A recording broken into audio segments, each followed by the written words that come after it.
Hi friends! Thanks for tuning in.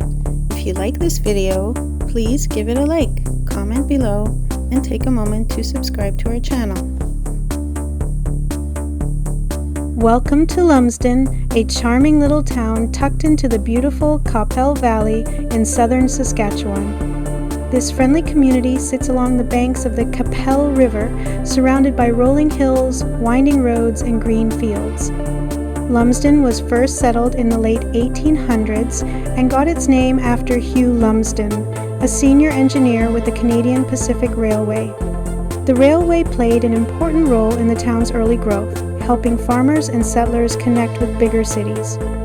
Today, Lumsden is known for its small-town charm, local shops, cozy cafes, and peaceful walking trails that follow the river and weave through the valley.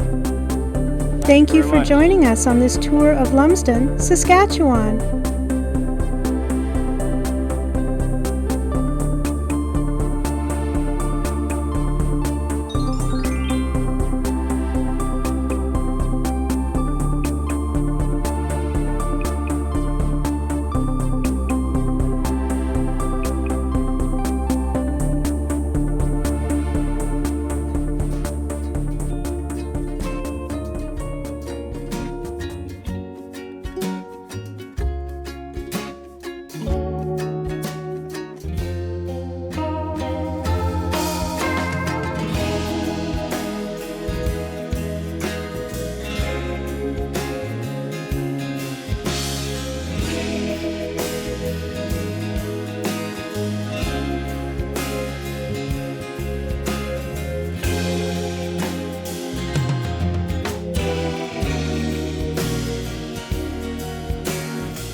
Thanks for watching.